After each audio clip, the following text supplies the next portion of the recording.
Então, pessoal, essa é a segunda parte da aula e agora nós vamos falar de Galileu. Então, Galileu viveu entre 1564 e 1562. Então, na primeira parte da aula, a gente falou de Copérnico. Copérnico morreu em 1543, né, o ano de lançamento do livro dele. Então, nós estamos vendo agora, já em 1564, por volta já de 1600, né, Galileu maduro, né, um sujeito que leu Copérnico na Itália, e aí ele vai passar a vida dele em torno, né, do copernicanismo. É uma das biografias mais interessantes da história da ciência. E a gente vai começar com Galileu aqui atacando o sistema de Copérnico. Vamos ler.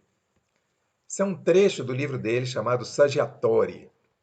Se o movimento atribuído à Terra, que eu, como pessoa piedosa e católica, considero falso e sem sentido, permite atribuir razões para tantas aparências diferentes que são observadas nos corpos celestes, eu não estou certo de que ele, sendo tão falso, não pode nem enganosamente responder às aparições de cometas se Sarce não descer a considerações mais distintas do que aquelas que produziu até agora.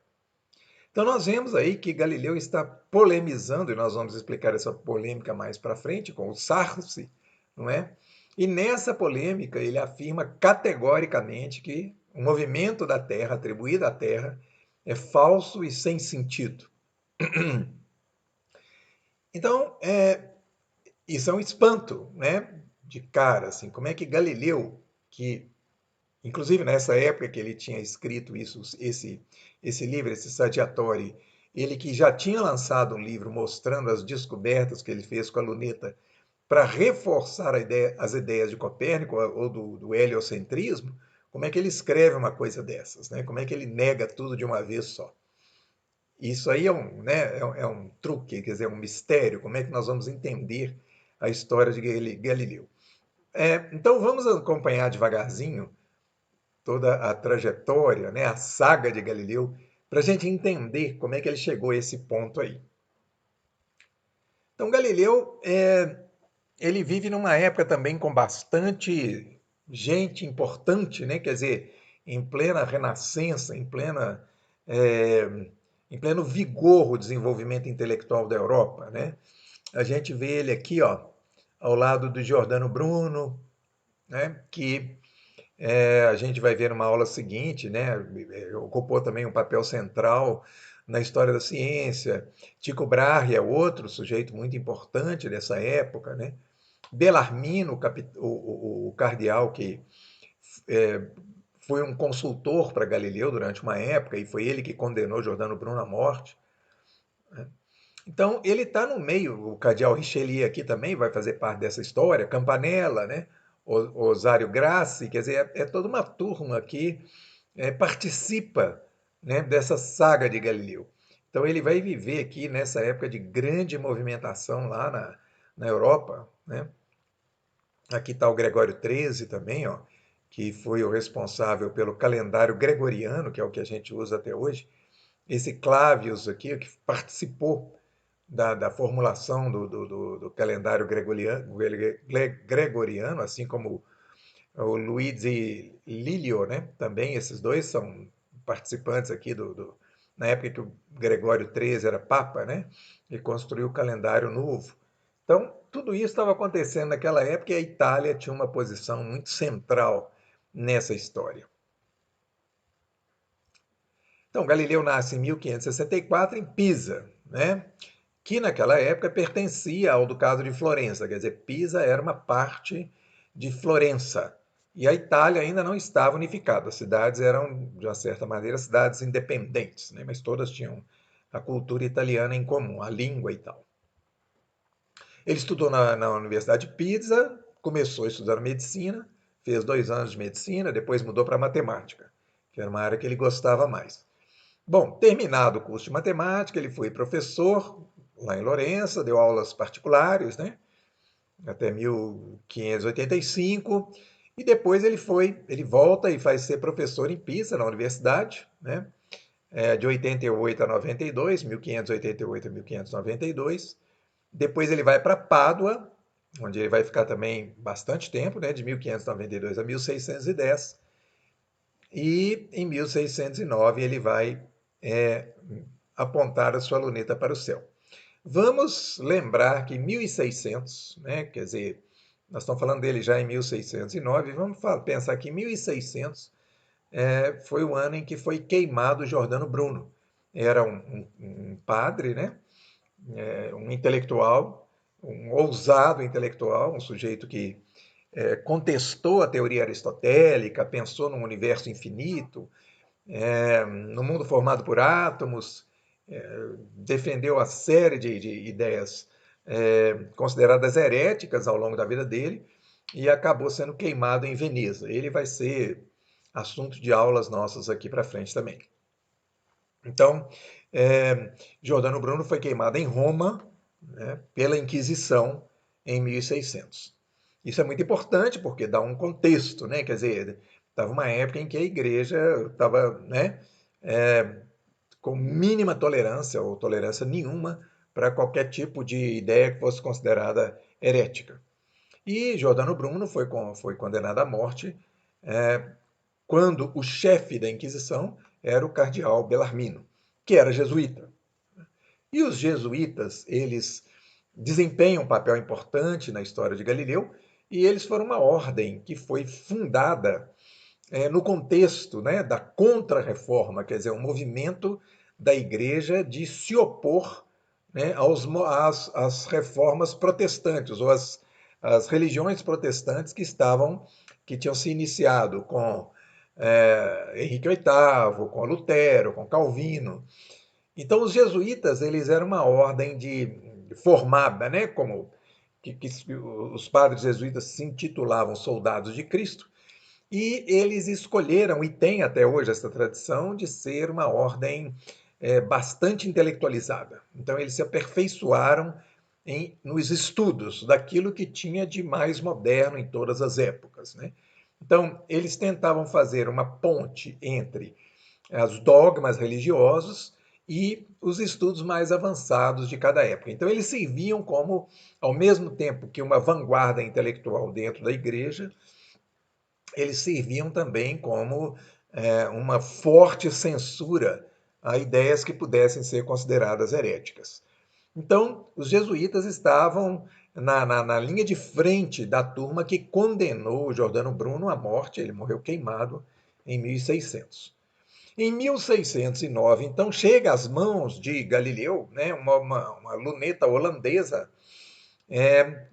que ele pegou, desmontou, aperfeiçoou e conseguiu um aumento de 30 vezes. Ofereceu essa luneta no Senado de Veneza como um instrumento de guerra, uma vez que com aquela luneta, você conseguia ver navios que viriam de longe, né, antes do navio te ver. E ele conseguiu, dizem, até um salário vitalício por causa disso. Né? Bom, a partir daí, ele apontou a luneta dele para o céu. E aí ele começou a ver coisas que até então ninguém tinha visto. Primeiro ele vai à Lua, ele vê que a Lua, por exemplo, tem crateras, a Lua tem montanhas, então ela não era uma esfera de éter como previa a teoria aristotélica, né? Outra coisa que ele viu também, havia muito mais estrelas do que se pensava na época. Então, a partir do momento que ele pôs a luneta no céu, muitos espaços que eram escuros, vazios, ele consegue ver que ali tem muito mais estrelas do que se imaginava.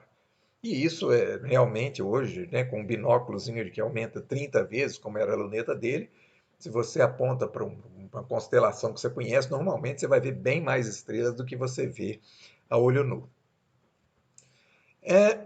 Ele descobriu as quatro luas de Júpiter, na verdade tem muito mais, mas isso é uma descoberta interessantíssima, porque quando a gente olha de luneta para Júpiter, a primeira coisa que a gente vê é o planeta lá e vê umas estrelinhas perto dele. Então, aquilo não chama muito a atenção, né? São estrelas perto de Júpiter, e daí? Mas, né, o que o Galileu notou é que aquelas estrelas, né, ele foi fazendo várias observações de Júpiter, e foi vendo que aquelas estrelas estavam sempre ali por perto. E às vezes eram duas, às vezes três, às vezes quatro. Então ele foi fazendo durante alguns meses observações sistemáticas e anotando todos os dias onde estavam essas estrelas. Então o que ele viu? Que aquelas estrelinhas, além de estar sempre perto de Júpiter, elas acompanhavam os movimentos de Júpiter no céu. E aí ele vai concluir que então eram 4 luas, que Júpiter tinha 4 luas.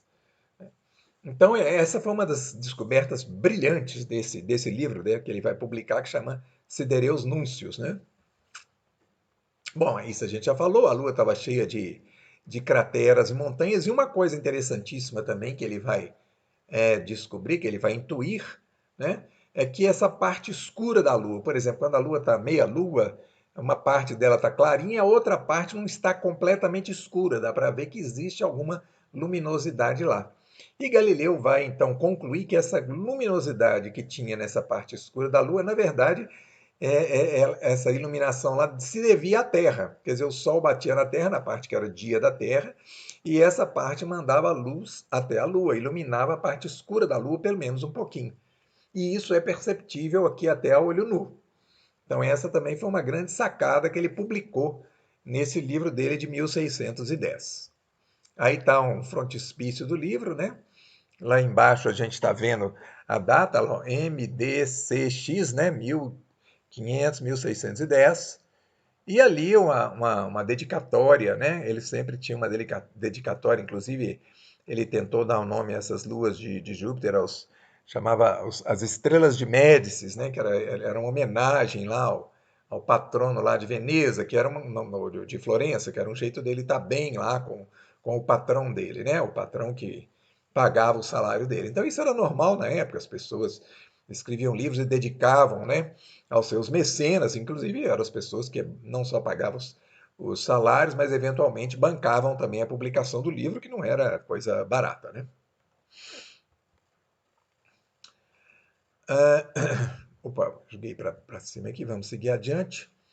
Bom, então, em 1611, Galileu ainda publicou algumas descobertas sobre as fases de Vênus, né? Isso é muito interessante e muito importante pelo seguinte: ele também vai anunciar a descoberta das manchas solares e ele vai verificar que o Sol gira, né, pelas manchas solares, quer dizer, ele vai encontrar umas manchas no Sol e essas manchas vão mudando de lugar. Ele vai concluir de uma maneira acertada que o Sol também gira e que ele teria um giro próximo de 29 dias, que é a fase da Lua. Mas aí está, né, a descoberta dele representada das fases de Vênus. Então, a gente vê do lado esquerdo, né, o sistema geocêntrico, quer dizer, se a Terra estivesse naquele lugar ali, que era o centro do sistema, e a Lua e o Sol girando em volta da Terra, essas observações aqui embaixo, olha, Vênus teria que ser observado com esses desenhozinhos aqui, ó, né, que estão aqui embaixo dessa parte do geocentrismo. Mas se o sistema é heliocêntrico, quando você da Terra está observando Vênus, você vai ver isso aqui, ó. São coisas muito diferentes do que você veria se o sistema fosse geocêntrico. Então, se Vênus estivesse girando em volta da Terra, você deveria ver esse padrão aqui, ou esses padrões aqui, né? Se Vênus gira por fora, né, por dentro, né, do movimento da Terra, e o Sol está no centro, Vênus está aqui e a Terra está aqui, então os padrões seriam esses, que são os padrões visíveis por luneta. Em 1611, Galileu vai dar uma palestra no Colégio Romano. Bom, vamos lá.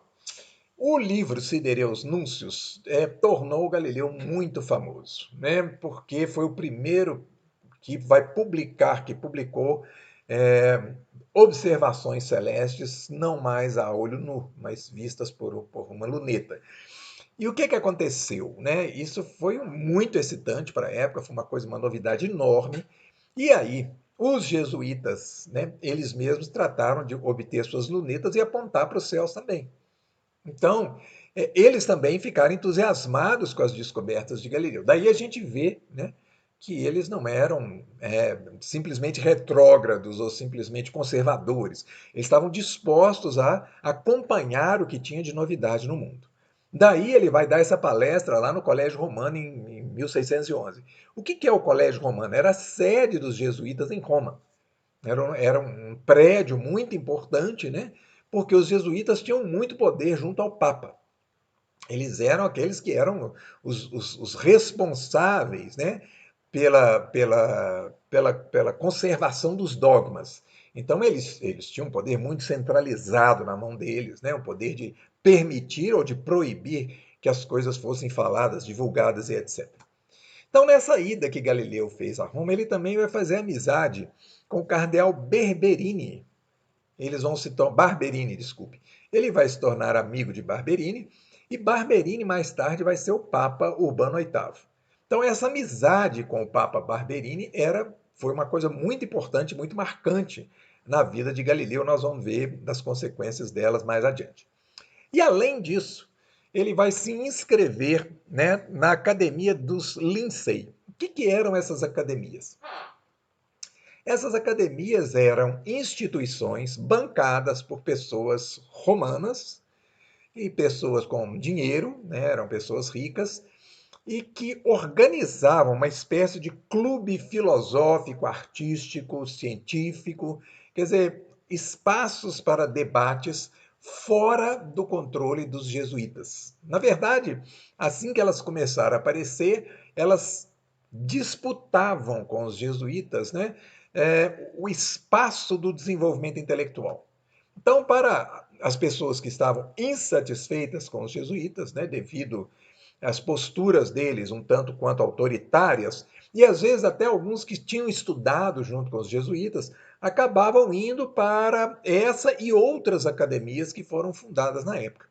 Então as academias, elas procuravam criar espaços alternativos intelectuais. E o Barberini, também os cardeais, né, como Barberini, eles também participavam, ou dos jesuítas, ou de academias. O Barberini, por exemplo, era muito ligado a essa academia dos Lincei.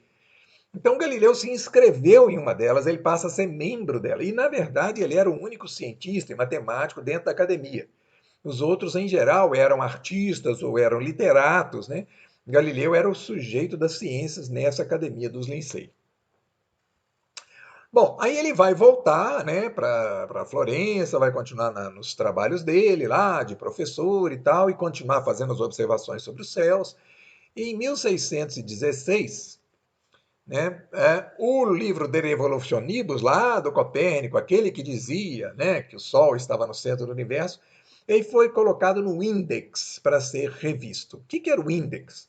O Index era um livro, era um índice de livros proibidos. Então, a partir do momento em que o livro era colocado no Index, ele estava proibido de circular.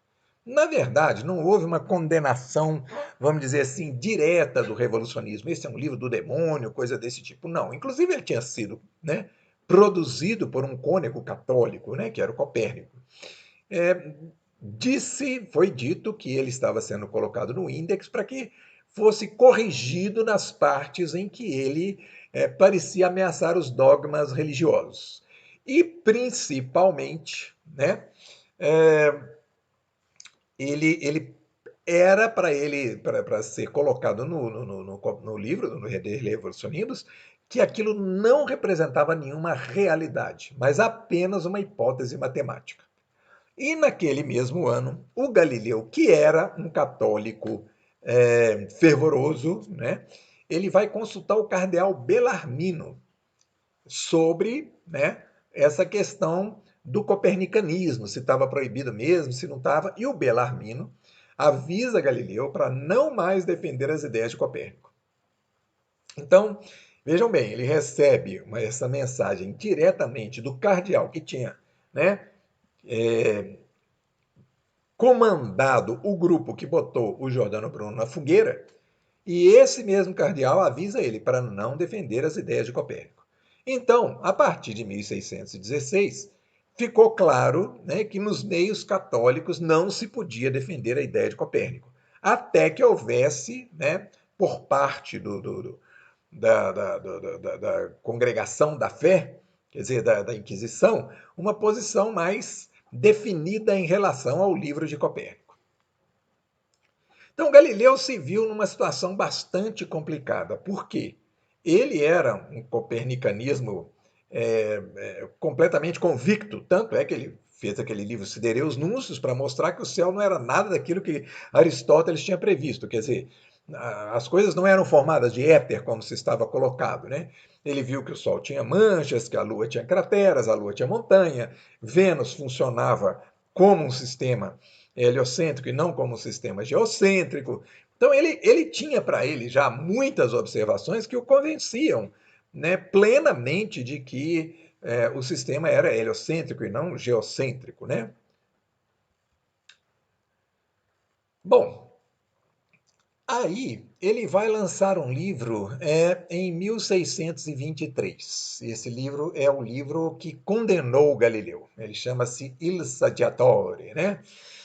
Vamos ver, engraçado, porque é um livro para polemizar, né? Um livro que aparentemente ele está dizendo ali que a Terra está parada, né? E que tudo gira em volta da Terra, e aquilo, né? Aquela frase, aquele parágrafo com o qual a gente começou a aula, né? Que a gente está falando lá, que ele está falando contra o movimento da Terra. Ele está dentro desse livro Il Saggiatore, e aí você fala, poxa, mas espera aí, por que em 1623 ele lança um livro no qual ele condena, né, praticamente condena o livro do Copérnico, né? Como assim, né? Ele que tinha lançado o Saggiatore.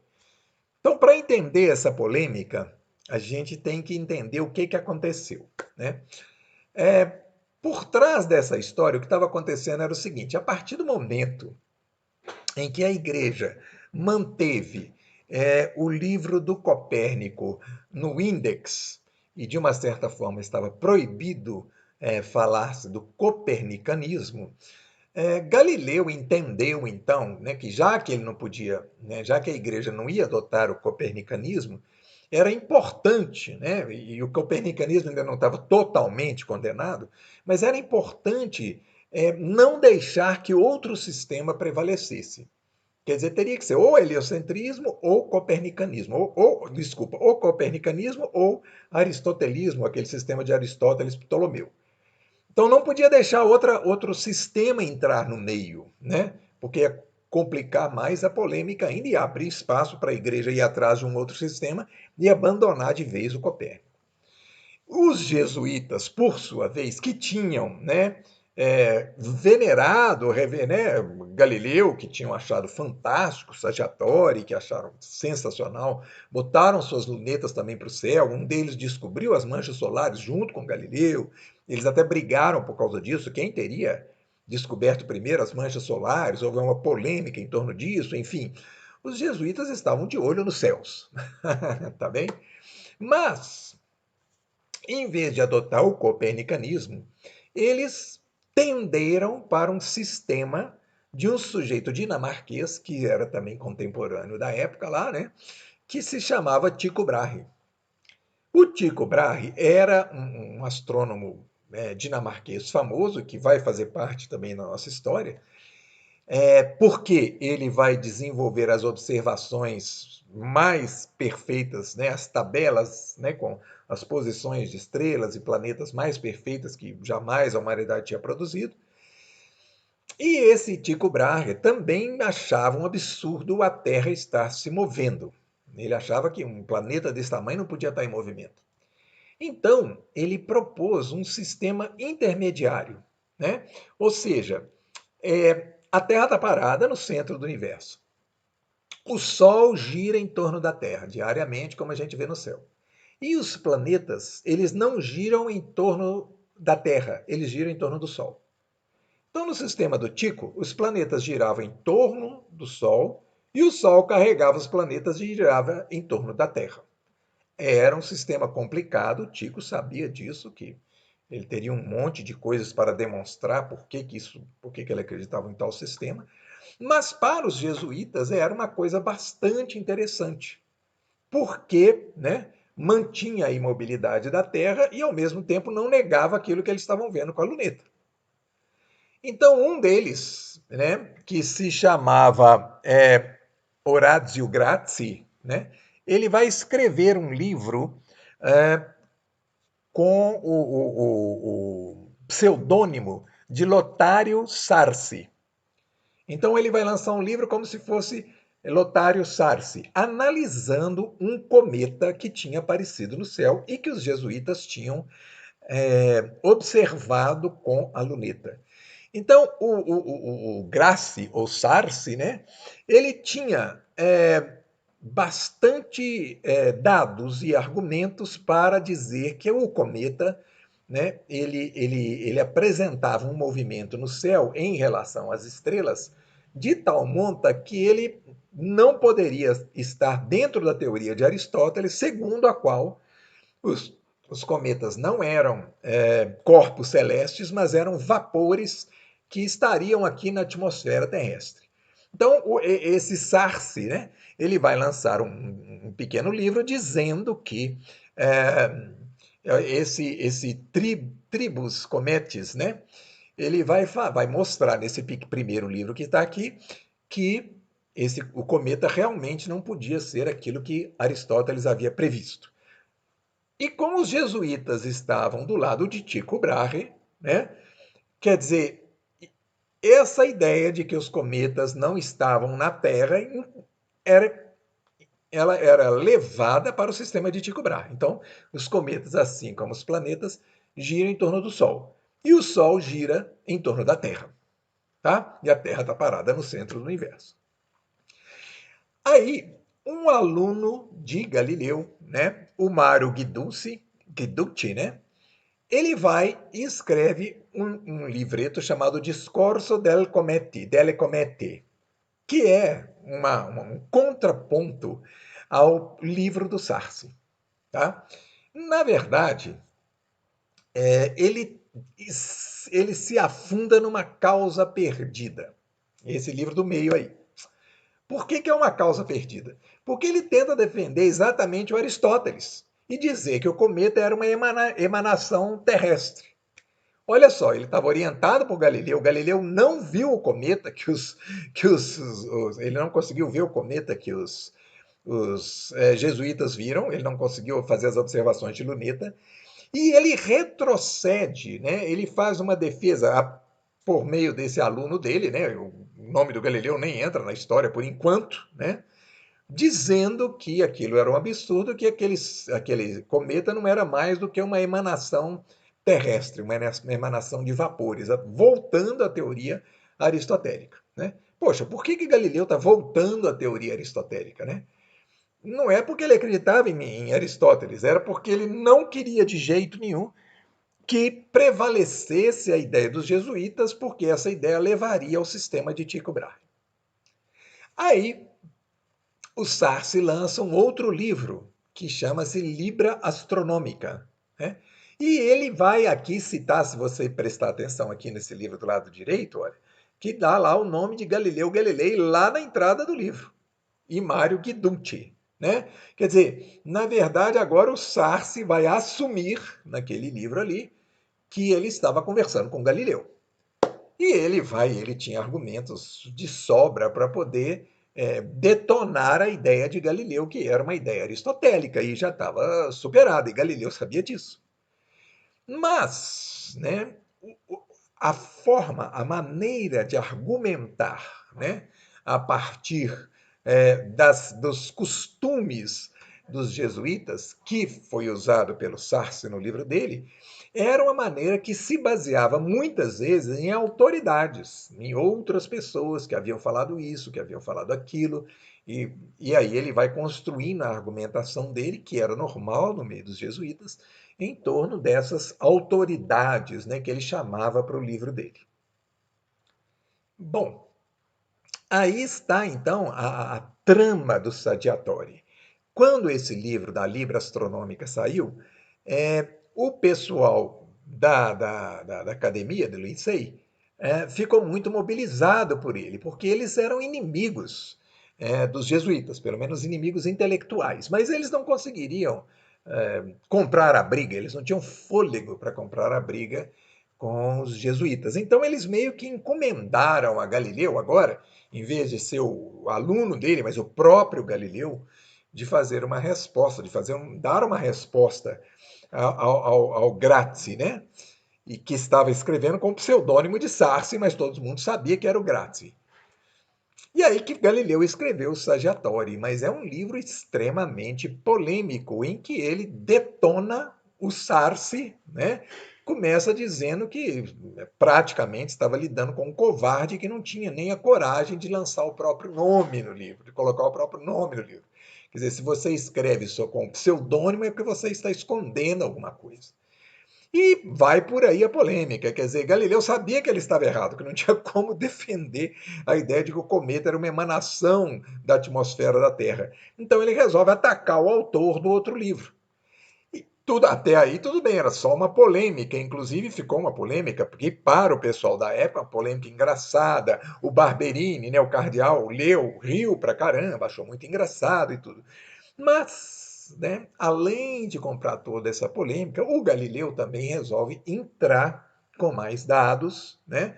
E ele começa a discutir ali a natureza da luz, e ele começa a discutir a natureza do calor, e ele vai introduzindo elementos, né? E vai tentando fazer isso com o maior cuidado possível, mas fica claro que ele acredita nos átomos. Então ele vai falar que pelo menos a luz seriam átomos, os outros elementos teriam os mínimos de Aristóteles, porque Aristóteles teria falado nos mínimos, quer dizer, seria as últimas partes de uma matéria, quando você pega uma pedra e vai dividindo, dividindo, dividindo, dividindo, seria o último pedacinho que ainda é pedra, né? Mas Galileu vai pegar essa ideia de mínimos do Aristóteles e ele vai lidar com ela de uma maneira que ela acaba virando átomo. Ou pelo menos poderia ser interpretada como a ideia que se tinha de átomo na época, né?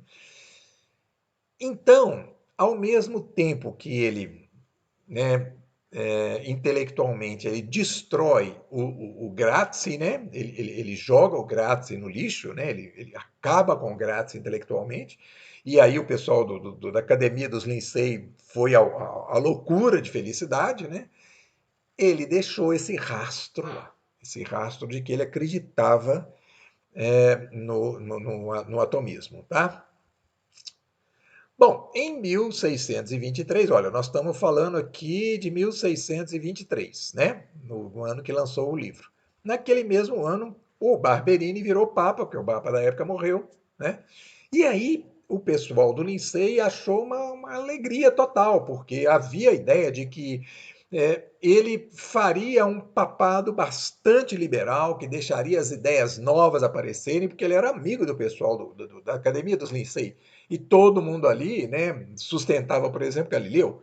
Então era um pessoal que defendia novidades dentro da igreja, que a igreja iria se reformar e tudo. Então ele começou o papado com esse ar de renovação, né? De novos ares, né? De coisas novas dentro da igreja e tudo. Teve muito entusiasmo. Ele foi, inclusive, em 1624, Galileu foi a Roma cumprimentar o Urbano VIII, foi recebido por ele, né, com honras, né, porque teve encontros dos dois, né, encontros que o Urbano chamou o Galileu para conversar. Então, Galileu estava super bem na fita com o Papa. Mas, né, na política dele, né, no jeito dele de governar, Urbano se aproximou dos franceses, especialmente do cardeal Richelieu, porque era uma maneira dele deixar os jesuítas mais longe do poder, porque os jesuítas queriam muito controlar o poder dentro da igreja, e o Urbano era da turma que achava que os jesuítas eram muito autoritários e mandavam demais. Então, para isso, ele bandeou para os franceses, onde havia algumas ordens também dentro da igreja, que também reivindicavam espaços dentro da cúria romana, né? E ele se aproximou do cardeal Richelieu, né? E acontece que, né, o Richelieu não era lá uma pessoa, um cardeal muito ortodoxo, muito pelo contrário, né? Ele era um sujeito que, ao mesmo tempo que ele era cardeal, ele era um consultor ou um ministro do rei, né? E ele se envolveu em várias disputas com os espanhóis, mas um pouco assim, vendo essa questão de França contra Espanha, né? E os espanhóis estavam em franca expansão, eles tinham expandido lá para o lado dos Países Baixos, dominado que é hoje Holanda, Luxemburgo, Bélgica, né? E também se expandiam para o lado lá do Sacro Império Romano, quer dizer, lá no Sacro Império Romano eles ganharam um monte de espaços e de gente que já era luterana, obrigaram as pessoas a virar católico de novo, e os jesuítas estavam na frente dessa história, lá batalhando, né, para retomar, né, os crentes para a Igreja Católica. E o Richelieu, tanto na disputa lá do lado do Sacro Império Romano, quanto na disputa do lado lá dos Países Baixos, ele acabou dando força para os protestantes. Tá? Lá na parte do Sacro Império Romano, por exemplo, ele fez uma aliança com o rei lá da Suécia, que acabou, que era o Gustavo, e esse Gustavo invadiu o Sacro Império Romano, expulsou os jesuítas de lá, né? E com o apoio total do Richelieu, inclusive apoio em dinheiro e tudo. Bom, isso entrou, né? Claro que imediatamente o pessoal, né, informou a igreja das posições de Richelieu, e vamos entender que Richelieu colocava os interesses da França acima dos interesses da igreja, né? Ele era mais um ministro do que um cardeal, mas com isso o Urbano perdeu o apoio totalmente, né, dentro da igreja, porque ele agora, né, ele não podia se aliar mais ao Richelieu, porque aí ele estava cometendo uma coisa absurda, quer dizer, aliado de um sujeito que é aliado dos protestantes, né? Então, os espanhóis entraram de uma maneira muito violenta dentro da Cúria Romana, né, os representantes deles, jesuítas, e exigiram, né, um afastamento dos franceses e uma retomada do poder aos jesuítas. E nisso aí, nessa trama toda, o Galileu foi entregue à Inquisição. Putz, por que ele foi entregue à Inquisição? Tudo isso tem a ver com aquele livro dele lá, o Saggiatore. Porque ele humilhou muito o Grassi. O que o Grassi fez? O Grassi fez um documento e entregou esse documento na Inquisição. E nesse documento, muito espertamente, muito calculadamente, ele colocou lá que estava apenas fazendo uma consulta. Mas, segundo o modo dele de ver, o humilde modo dele de ver, ele vai anotando lá os pontos em que ele vê que no livro do Galileu estava ficando claro que Galileu defendia o atomismo. E o atomismo, dentro da igreja, era motivo, era uma heresia inaceitável, inadmissível. Por que o atomismo era inadmissível? Porque ele contrariava, né, o dogma que na época era o dogma que estava instalado na igreja, que era o dogma da transubstanciação. E esse dogma da transubstanciação, ele tinha que estar relacionado, ou pelo menos ele estava calcado, vamos dizer assim, ele estava protegido pela teoria aristotélica. Então, a transubstanciação dizia o quê? Que na hora da consagração, a hóstia vira o corpo de Cristo, o vinho vira o sangue de Cristo. E, né, há uma pergunta imediata a ser feita aí. Por que a hóstia não muda de sabor, nem de cheiro, nem nada, e o vinho idem? Sendo que agora virou carne e virou sangue. E na teoria aristotélica, isso podia ser administrado da seguinte maneira, né? Os objetos, né, eles são formados das substâncias, das essências deles, né, que é terra, água, ar e fogo, que são os 4 elementos que formam cada objeto, né? E tem também as aparências, que é aquilo que a gente vê, cheira, sente, etc. Então, na teoria aristotélica, o segundo, né, a interpretação aristotélica, ou pelo menos que a teoria permitia, na consagração, a substância mudava. A substância do Cristo entrava na hóstia, mas a aparência permanecia. Agora, isso só era possível se a ideia de que cada corpo era formado de terra, água, ar e fogo fosse verdadeira. Porque se os corpos fossem formados de átomo, não, essa explicação se desmanchava.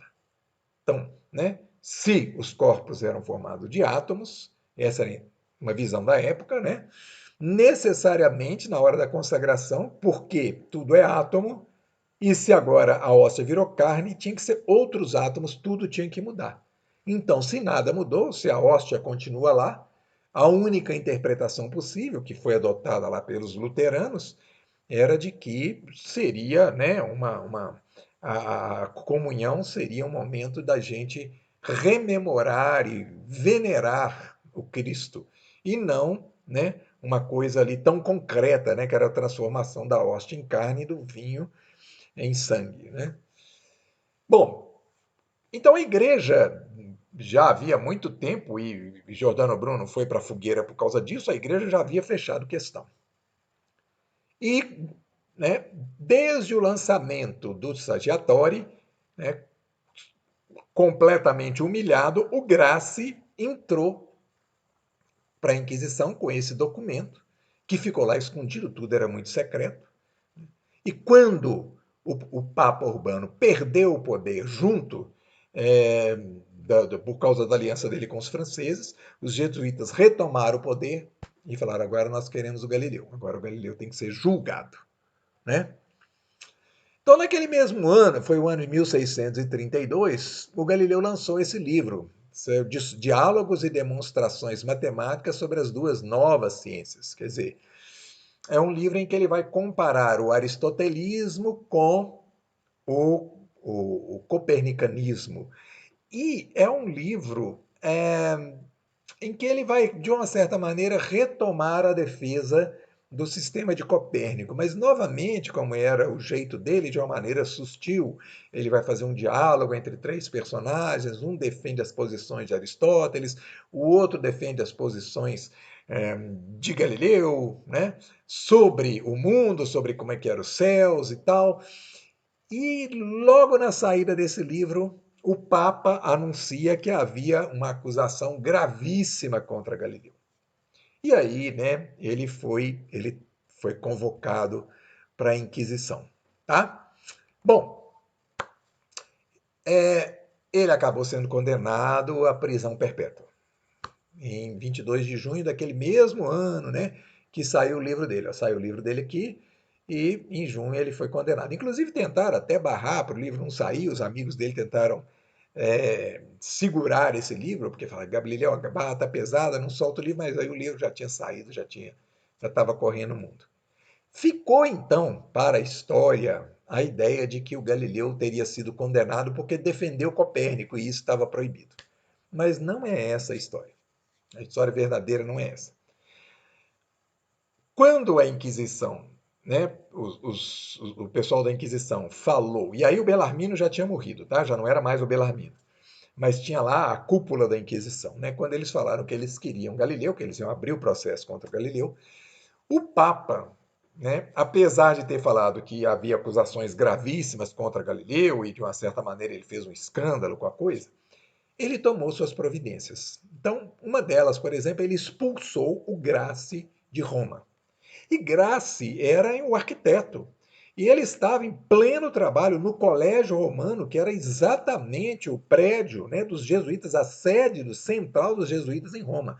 Ele tinha desenhado a capela, né, maravilhosa do Colégio Romano e estava lá seguindo as obras e foi expulso de Roma pelo Papa.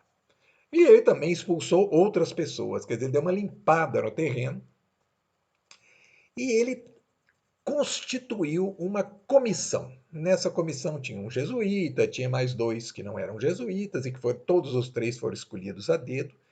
E ele deu essa comissão a tarefa de examinar o processo de Galileu.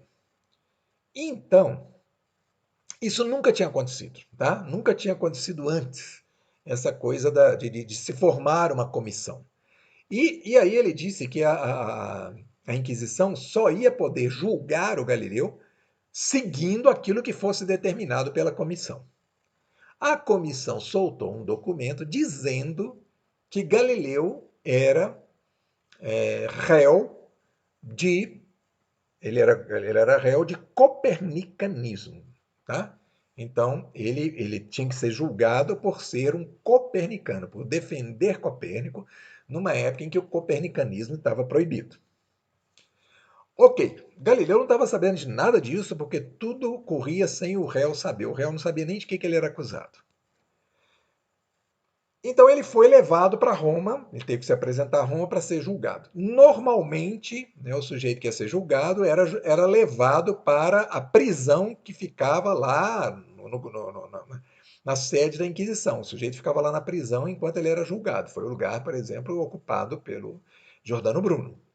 Mas o Papa não deixou o Galileu ficar lá naquela prisão horrível, não. Ele arrumou um quarto para o Galileu, um quarto bem bom, bem confortável, e o Galileu ficou hospedado nesse quarto.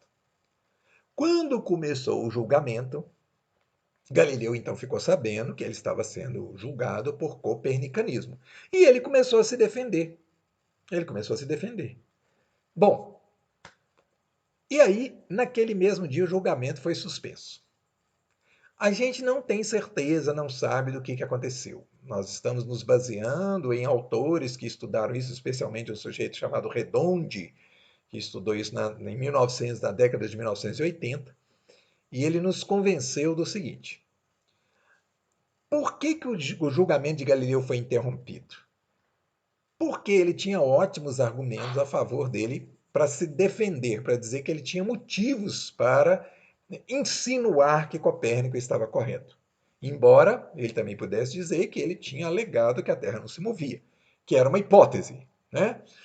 Mas, se ele fosse se defendendo disso e fosse levando a coisa por aí, é, eles iam ter que abrir a verdadeira acusação contra ele. Então, ao que tudo indica, né, depois de uma semana parado, o juiz chamou ele lá e falou: olha, o negócio é o seguinte: eles pararam o julgamento, consultaram a comissão, consultaram o Papa, voltaram lá. O juiz chamou o Galileu no cantinho e falou para ele: olha, meu amigo, é o seguinte, a acusação que está aqui contra você não é de copernicanismo, é de atomismo. Atomismo é uma heresia cujo castigo é a fogueira. Copernicanismo já vai ser diferente, é a prisão perpétua, você que escolhe. E foi por isso que, assim que retomou o julgamento, Galileu já imediatamente abjurou de suas ideias.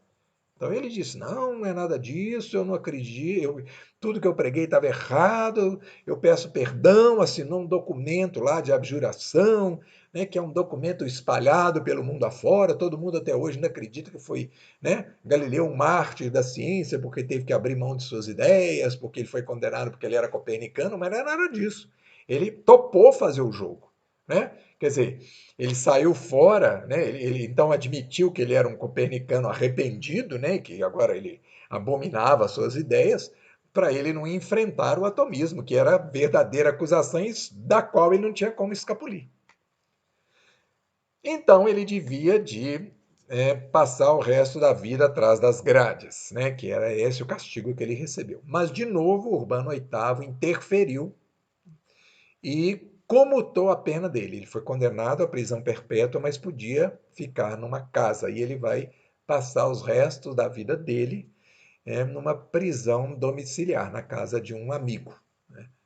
Então, quer dizer, há inclusive nos séculos que se seguiram, né, há versões da história nas quais disse que Urbano VIII abandonou Galileu, que ele ficou irritadíssimo com o livro de Galileu, né, com o diálogo sobre os dois mundos, porque ele estaria representado, os próprios argumentos dele, Papa, estariam representados no livro, e Galileu teria feito chacota com as ideias dele. Não é nada disso. Né? A história toda tem a ver com atomismo e não com copernicanismo. Bom, mas esse é um dos grandes mitos, né, da história da ciência e até hoje, né, muita gente ensina por aí que Galileu foi condenado porque ele acreditava em Copérnico. Né? E inclusive, nos anos 1980, o processo dele sofreu uma revisão dentro da igreja e no final saiu um documento no qual a igreja afirma que houve erros de ambas as partes, quer dizer, da parte de Galileu e da parte de Copérnico. Se eu não me engano, era João Paulo II, o Papa da época, e tem um episódio muito interessante porque ele escolheu 8 sábios no mundo para estudar o processo de Galileu. E um dos sábios era de Belo Horizonte, um professor aposentado da UFMG, Francisco de Assis Magalhães Gomes. A gente que fazia física chamava ele Chiquinho Bomba Atômica. E eu tive o imenso prazer de passar uma tarde com ele, na época em que ele era um dos consultores do Papa. A gente conversou um pouco sobre esse processo do Galileu. A gente conversou bastante, foi uma conversa bem interessante. Aliás, o Chiquinho, a gente chamava ele de Chiquinho Bomba Atômica, né? Ele não ficou muito satisfeito com o documento final, não. Ele ficou triste com o documento, porque ele queria que a igreja soltasse um documento dizendo que ela tinha errado, né? E que Galileu precisava de ser reabilitado. E o documento mais apontava no sentido de que houve erros de ambas as partes. Que houve mesmo, na verdade, o documento estava correto. Bom, vamos falar agora um pouco dos estudos, de outras contribuições também muito importantes de Galileu. Então, a gente já falou dessa bastante importante, que é, né, ele mostrar que os céus não era nada daquilo que Aristóteles previa. Teve uma época também que ele estava estudando as trajetórias, né, dos canhões, e nessa época havia uma interpretação aristotélica, porque Aristóteles dizia, né, que tudo que move tem que ter alguma coisa empurrando. Então, se eu jogo uma pedra para o ar, o que continua empurrando essa pedra se eu já soltei minha mão dela? Então, a gente está vendo aí à esquerda, né, um desenho de como era a interpretação aristotélica, quer dizer, a bola, né, ali seria uma bola, ela vai andando e à medida que ela anda, ela empurra o ar que está na frente dela. E esse ar volta por trás e empurra a bola por trás, tá vendo? E aí ela vai andando reta, em linha reta até uma determinada altura, depois essa força vai diminuindo e ela cai. E Galileu, né, nessa época que ele estudou esse tipo de movimento, ele conseguiu perceber que não era nada disso, né, que na verdade a trajetória dos projéteis, na época ele estava estudando a trajetória dos projéteis de canhão, né, para que o pessoal conseguisse melhorar a pontaria, os engenheiros, ele vai então formular a ideia correta de que a trajetória é uma parábola. Aqui está um outro estudo de Galileu bastante interessante, que a gente encontra muito nos livros de física, né? Que é aquela ideia do toquinho. Ali nós temos um toquinho verde que vai descer uma rampa. Então, né, Galileu propõe essa experiência, né? Ele estudou bastante movimentos em rampas, né? Com bolinhas e tudo, porque ele percebeu que quando ele punha uma bolinha numa rampa, é como se a bolinha tivesse em queda livre, mas ele atrasasse, botasse essa queda em câmera lenta, né? Então ele tinha uma noção clara disso. Ele imaginou então, ele propõe essa ideia de um toquinho que vai avançando ali no plano até um determinado ponto, o atrito faz ele parar, né? Bom, se você limpa o plano, esse toquinho vai mais um pouco adiante daquele primeiro ponto onde ele parou, porque agora tem menos atrito. E Galileu vai propondo isso. Então, se você for limpando, limpando, limpando o plano, quanto mais você limpa, o toquinho vai ficando cada vez com menos barreira, então ele vai andando mais naquele plano. Até chegar a um ponto. Vamos agora imaginar que não tem atrito nenhum. Então, enquanto o toquinho está caindo ali naquela rampa, ó, ele está acelerando. Ele está com velocidade cada vez maior. Quando ele chega no plano, ele não acelera mais, porque ele já aumentou a velocidade dele, tudo que ele tinha que aumentar. Mas, como no plano não tem atrito, agora é um movimento hipotético, né? A gente sabe que não existe coisa sem atrito assim. Ele vai manter a trajetória dele com uma velocidade constante. E aí, se você já fez a física no ensino médio, você vai pensar, então ele, né, ele vai adquirir um movimento retilíneo e uniforme quando ele entrar ali na mesa, né? No plano, vamos supor que esse plano é uma mesa. Então, na mesa ele vai ter um movimento retilíneo uniforme. Mas não era isso que estava na cabeça do Galileu, não. Olha só.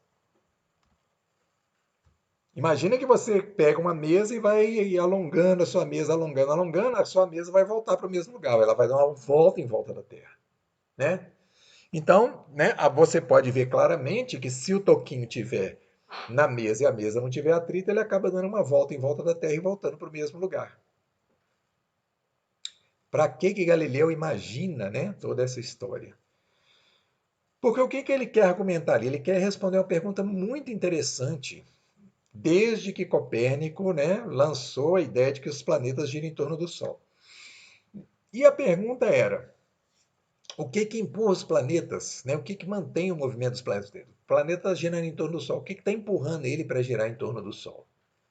A resposta de Galileu com esse experimento quer dizer nada. Nada empurra o planeta quando ele gira em torno do Sol. Por quê? Porque no espaço não existe atrito, os planetas estão se girando em volta do Sol no espaço sem atrito, a gente acredita nisso hoje. Então, né, imagina, Galileu pensou nisso, né? Deus criou o Sol, botou os planetas e deu um peteleco em cada planeta, né? Botou o planeta em movimento. O planeta começou a girar em torno do Sol. Como não tem nada para fazer o planeta parar, ele vai continuar no movimento natural dele, que é circular e uniforme. Repara que Galileu chega no mesmo movimento circular, volta ao dogma do movimento circular, que é o dogma de Aristóteles, tá? Mas ele não formula a ideia de que o Sol está atraindo os planetas, tá? Ele simplesmente coloca: o planeta ganhou um empurrão e o movimento natural, por esse experimento dele aí, o movimento natural, quando não tem atrito, é o movimento circular com uma velocidade constante, ou seja, movimento circular uniforme. Então, Galileu responde assim: a pergunta é, senhor Galileu, o que que faz os planetas girarem em torno do Sol? O que que empurra os planetas? O Galileu, nada. Está no vácuo. E no vácuo o movimento natural é circular e uniforme. Vamos voltar aqui aos argumentos de Aristóteles. Galileu está brigando com Aristóteles. Olha lá o primeiro quadrinho, olha. Se você tem um toquinho lá cinza e você tem uma força, que vamos supor que essa força da esquerda que está empurrando o toquinho, se a resistência, que é a força da direita, aqui no primeiro quadrinho, a resistência e a força são iguais, né, se equilibram, então o toquinho não sai do lugar, a velocidade é zero. Segundo quadrinho. Agora, a força que empurra o toquinho é maior do que o atrito, a resistência. Na teoria de Aristóteles, então, agora o toquinho adquire a velocidade que nós chamamos de V1. Quer dizer, é uma velocidade constante. Se existe uma sobra de força, a velocidade é constante. Repara que não tem o conceito de aceleração.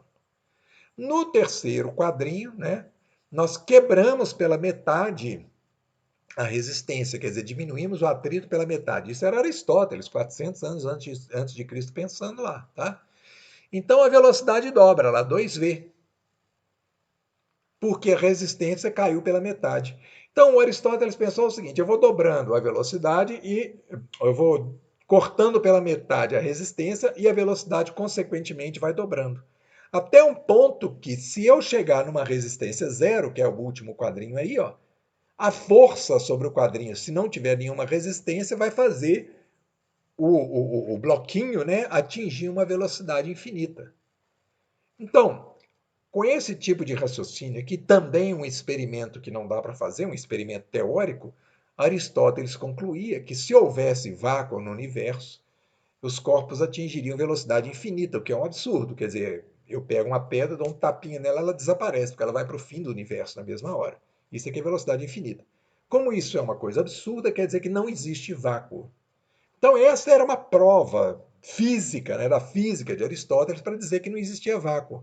E todo esse trabalho, então, do Galileu é para mostrar que não, né? Quer dizer, que o vácuo existe, pode existir nesse experimento também teórico do Galileu, que no vácuo, então, o movimento não é infinito, ele é circular e uniforme. Tá?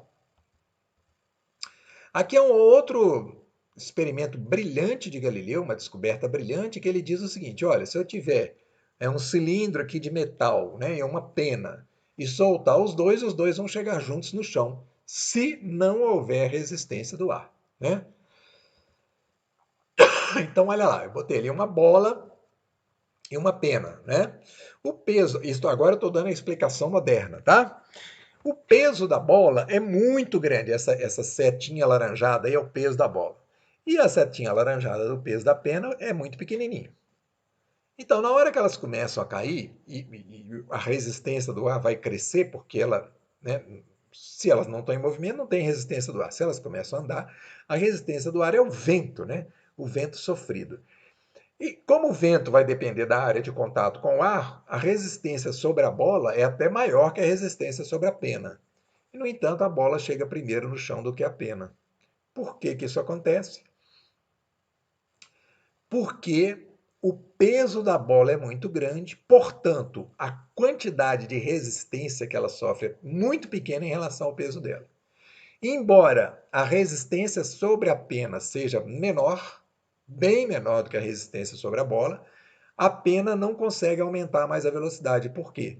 Porque a resistência em relação ao peso da pena ela é muito grande.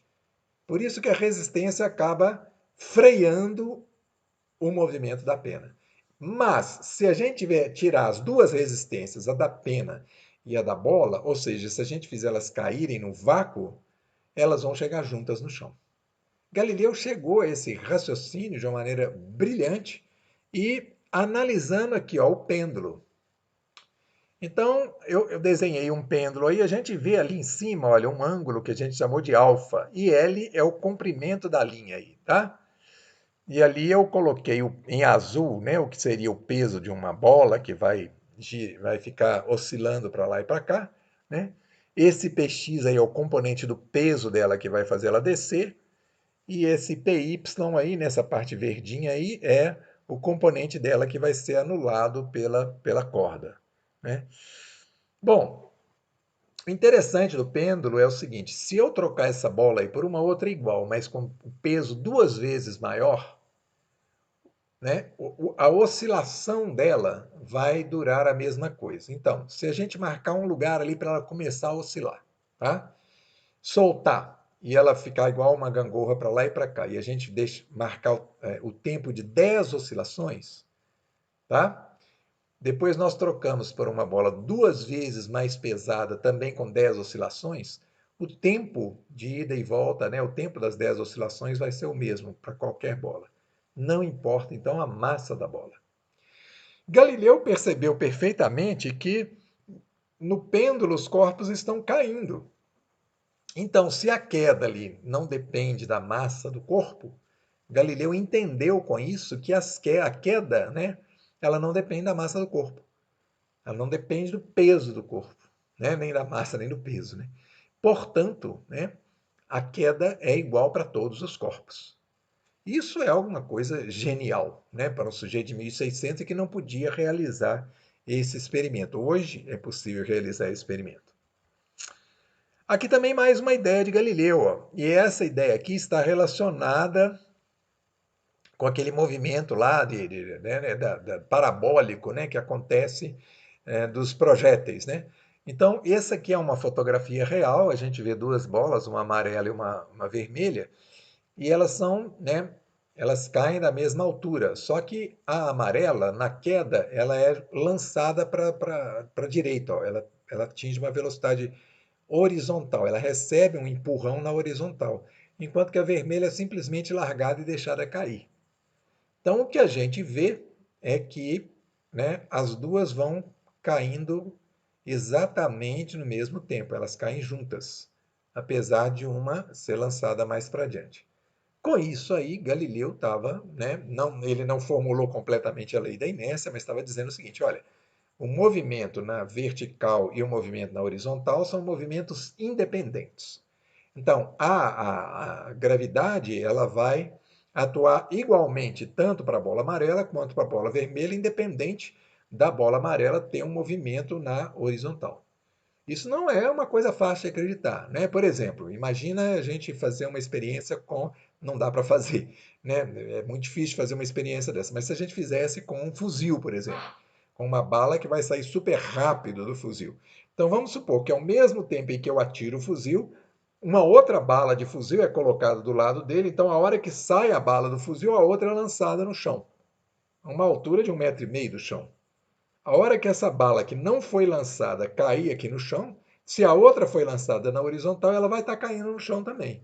Só que a que foi atirada vai cair lá na frente, né? Sei lá onde, 1 km de distância, sei lá. E essa que a gente soltou e caiu 1,5 m vai cair aqui pertinho da gente. Mas elas vão chegar no chão exatamente no mesmo tempo. Olha, isso, né, o nosso senso comum fala, não é possível que isso aconteceria, né? Uma sai bem mais rápido que a outra. Mas essa é uma ideia também de Galileu.